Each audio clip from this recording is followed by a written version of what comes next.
అందరికీ నమస్కారం. నా పేరు Archana. Welcome to your stories. ఈరోజు కథ ప్రేమ మధురిమ. అతను ఎందుకలా కోపం తెచ్చుకుంటున్నాడో ఆమెకేం అర్థం కాలేదు. ఐ సెడ్ గెట్ అవుట్ అని ఈసారి రూమ్ దద్దరిల్లింది అతని అరుపుకి. అతనంతలా గద్దించగానే ఒంట్లో వణుకు పుట్టి అక్కడి నుండి వెళ్ళిపోయింది దక్షిత బాధగా. అతనికి ఎందుకు కోపం వస్తుందో తెలీదు కానీ దవడ కండరాలు బిగిశాయి. ఇక్కడ దక్షిత ఏడుస్తూ తన రూమ్కి వెళ్ళింది. హాల్లో దక్షిత కోసమే కూర్చున్న బాలాజీ ఏడుస్తూ తన రూమ్కి వెళ్ళిన ఆమెను చూసి, ఏమైంది, ఎందుకు ఇలా బిహేవ్ చేస్తున్నాడు, కొంచెం కూడా సెన్స్ లేకుండా అనుకుంటూ దక్ష రూమ్కి వెళ్ళిన బాలాజీ, రేయ్ దక్ష్, అసలు నీకు ఏమైందిరా, తనని కావాలని ఎందుకు టార్గెట్ చేస్తున్నావు, తనేం చేసింది, 1 ఇయర్ ఉండమని తాతయ్య గారు చెప్పారు, తాతయ్య మాట మీద ఆ 1 ఇయర్ నీ దగ్గర ఉండి వెళ్ళిపోతుంది, కనీసం 1 సంవత్సరమైన తనతో మంచిగా ఉండొచ్చు కదా, ఎందుకు ఇలా బాధ పెడుతున్నావురా, అసలు నువ్వు అమ్మాయిలతో ఇలా బిహేవ్ చేస్తావని నాకు తెలీదు, దక్షిత విషయంలో చాలా క్రూయల్గా ప్రవర్తిస్తున్నావు అని క్లాస్ పీకుతుంటే అతని మాటలు వినే పరిస్థితుల్లో లేడు దక్ష్. ఏటో చూస్తూ నిల్చున్నాడు. అతని కళ్ళల్లో కోపం ఎందుకు వస్తుందో కూడా తెలియట్లేదు. ఇక బాచి ఎంత అరుస్తున్నా ఒక్క మాట కూడా మాట్లాడలేదు. రై అంటూ అతని భుజం మీద చేయి వేసి, ఏంట్రా నేను ఇంత మాట్లాడుతున్నా నువ్వొక్క మాట కూడా మాట్లాడవేంటి, అసలేం జరిగింది రూమ్లో అంటుంటే, లీవ్ ఇట్ అని చెప్పి అక్కడి నుండి వెళ్ళిపోయాడు దక్ష్.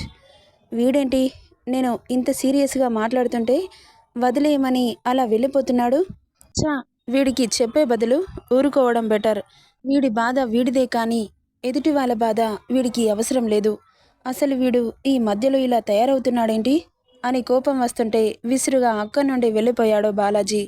ఇక్కడ దక్షిత అతను ఎందుకలా సీరియస్ అయ్యాడో అస్సలు అర్థం కావట్లేదు. నేను ఇలా ఉన్నానని అతనికి చెప్పనందుకు కోపం వచ్చిందా, ఈ కారణం చేత అలా సీరియస్ అయ్యాడా అని బెడ్ రెస్ట్కి ఆనుకొని మోకాలలో తలపెట్టుకొని అలా ఆలోచిస్తూ కూర్చుండిపోయింది. కాసేపటికి డోర్ ఓపెన్ అవడంతో తల తిప్పి చూసింది. ఎదురుగా ఉన్న రంగమ్మని చూసి, పిన్నిగారు మీరేంటిక్కడ అని అడిగింది చిన్నగా.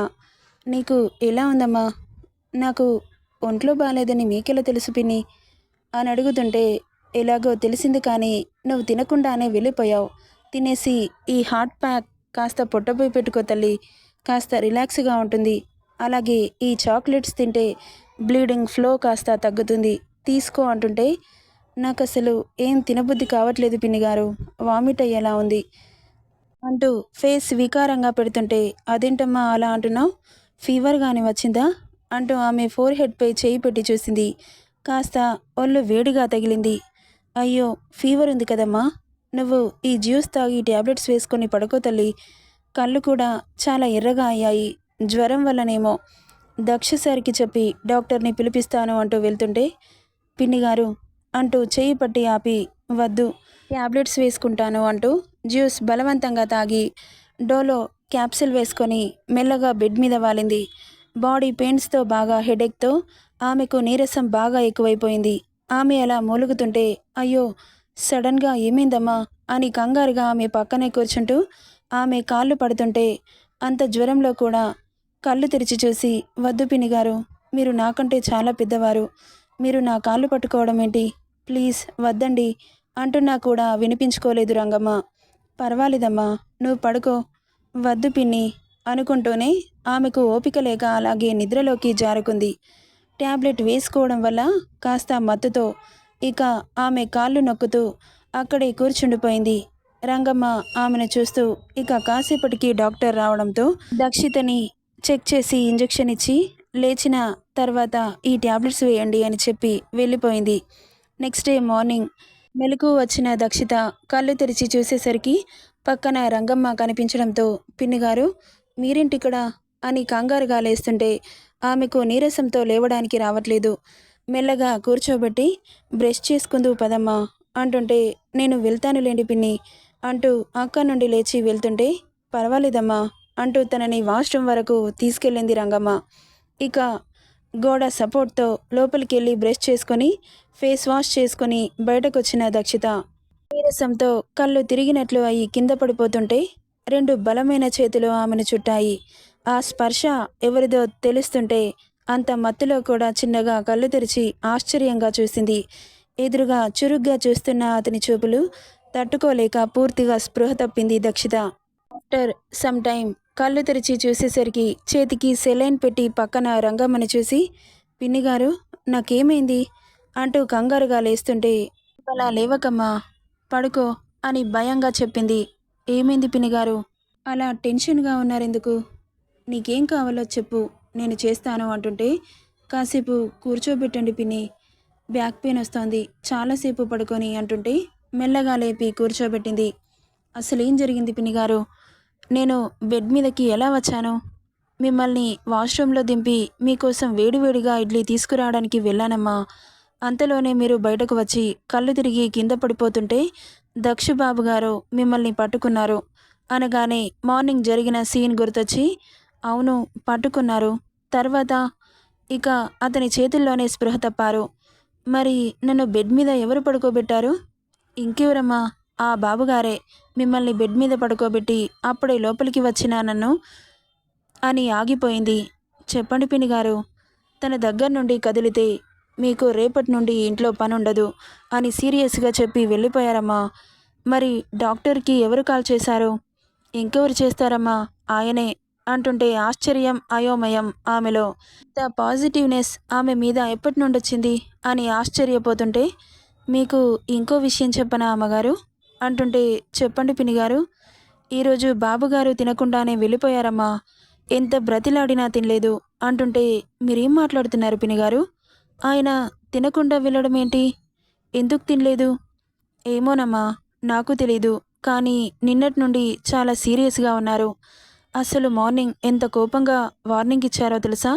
ఫస్ట్ టైం అతని కోపాన్ని చూసిన నేను చాలా భయపడ్డాను. ఎందుకో అలా చేస్తున్నారో నాకు అర్థం కాలేదు అంటుంటే ఆలోచనలో పడింది దక్షిత. ఇక ఇక్కడ దక్ష్ డేట్స్ ఖాళీగా లేకపోవడంతో ప్రీ రిలీజ్ ఫంక్షన్కి రావడం వీలు కాదని చెప్పాడు. అటు యాడ్స్, ఇటు మూవీస్, ఇంకో 4 మూవీస్కి సైన్ చేశాడు. ఇక టైం కుదరకపోవడంతో రిలీజ్ ఫంక్షన్ని తర్వాత పెట్టుకుందామనడంతో ఇక సైలెంట్ అయిపోయారు directors. Pre release event post phone చేశాడా దక్ష్? వై? వాడికి డేట్స్ ఖాళీగా లేవంట, రానని చెప్పేశాడు. ఇక అతను రాకపోతే ఫంక్షన్ చేసి లాభం ఉండదు అని డైరెక్టర్ సైలెంట్ అయిపోయాడు. అతను ఖాళీగా ఉన్నప్పుడు డేట్ ఫిక్స్ చేస్తామన్నారు అనడంతో చాలా ఆశపడ్డాను అని బాగా డిసప్పాయింట్ అయింది కైరా.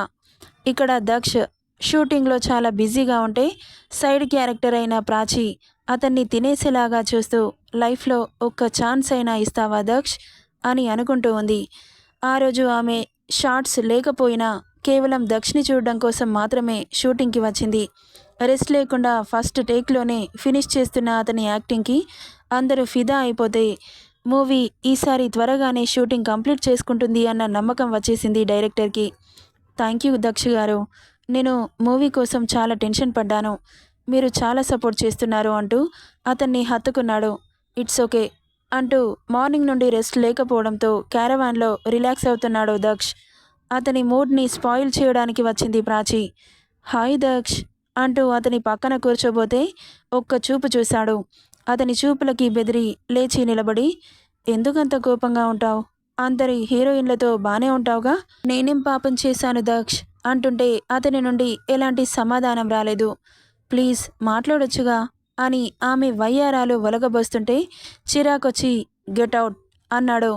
అతను అలా కోపడుతుంటే ఆమెలో ఉన్న కసి పెరిగి దక్షిని ఎలాగైనా ముద్దు పెట్టుకోవాలనిపిస్తుంటే అతని కాలర్ పట్టి, ఎందుకు వెళ్ళిపోవాలి? అందరి హీరోయిన్లని అలాగే అవాయిడ్ చేస్తున్నావా? నన్నెందుకు అలా అవాయిడ్ చేస్తున్నావు అంటూ అతని పెదవుల దగ్గరికి ఆమె పెదాలని తెచ్చి తాకిస్తుండగా అదే టైంకి దక్షిత లోపలికి రావడం, ఆ సీన్ని చూడడం, ఆమె చిట్టి గుండె విలవిలలాడడం ఒకేసారి జరిగాయి.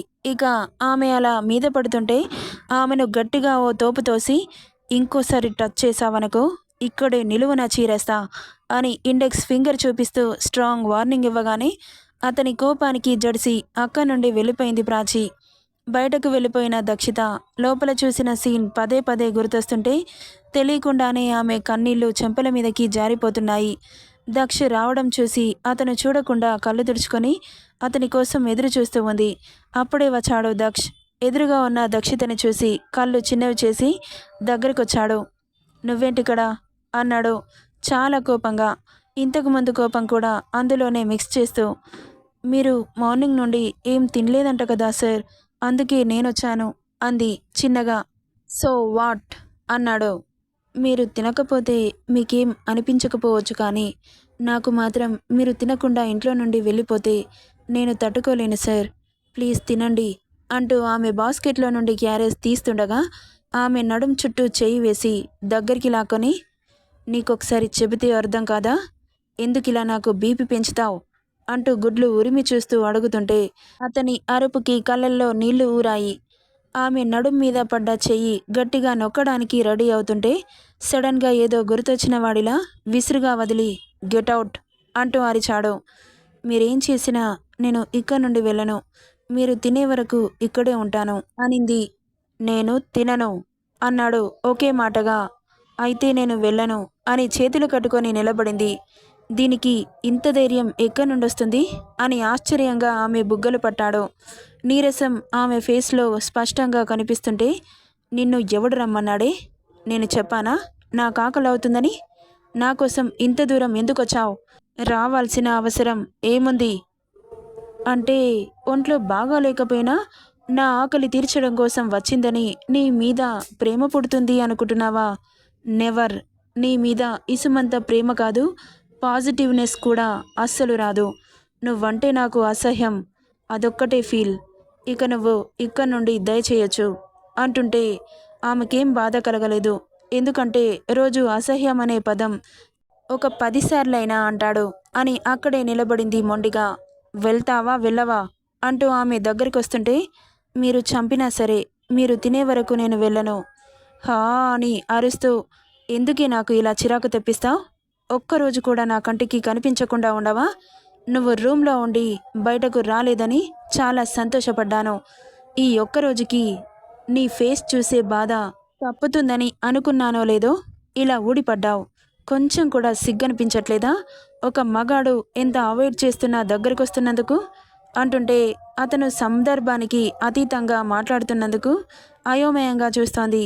అసలు నేనెందుకు వచ్చాను, ఈయన నన్ను ఎందుకు తిడుతున్నారు, ఆమెకేం అర్థం కాలేదు. వెళ్ళో అంటూ రెక్కపట్టి నెట్టేస్తుండగా మళ్ళీ ఏమనిపించిందో ఏంటో గట్టిగా నెట్టకుండా విసురుగా వదిలి, పో అన్నాడు. నేను పోను, మీకోసం ఇక్కడే ఉంటాను, మీరు తినే వరకు. కాస్త తినండి, వెళ్ళిపోతాను, రాత్రి వరకు మీరు నన్ను చూసే బాధ తగ్గుతుంది కదా అంటుంటే, ఏంటి ఇలా మొండిగా ప్రవర్తిస్తే నీ మీద పాజిటివ్ ఫీలింగ్ వస్తుందని ఎక్స్పెక్ట్ చేస్తున్నావా, నేను అలాంటి ఎక్స్పెక్టేషన్స్ ఏం పెట్టుకోనండి, అలాంటి ఆలోచన కూడా నాకు లేదు. ఒకరికి తిండి పెట్టే మీరు ఇలా పస్తులుండడం నాకు నచ్చక ఇలా వచ్చాను. నేను వచ్చింది మీ అవసరాలు తీర్చడానికి మాత్రమే. మీరిలా తినకుండా ఉంటే నేను ఎలా ఊరుకుంటాననుకున్నారు అనింది. ఆమె మాటలు పట్టనట్లు చైర్లో కూర్చొని రిలాక్స్ అవుతున్నాడు. ఇక అతని కోపం తగ్గించుకున్నాడు అనుకొని ఆమె తెచ్చినవన్నీ ఓపెన్ చేసి అతని ముందు పెట్టింది. ఓపెన్ చేసిన బౌల్స్ నుండి స్మెల్ అతని ముక్కుకు తాకగానే కళ్ళు చిట్లించి, ఇవి ఎవరు కుక్ చేశారు, నేనే చేశాను సార్. నీకు ఫీవర్ వచ్చింది కదా, అదంతా నాటకమా, మీరు ఎలాగైనా అనుకోండి సార్, ముందైతే తినండి అంటూ చాలా అంటే చాలా ప్రేమగా చెప్పింది.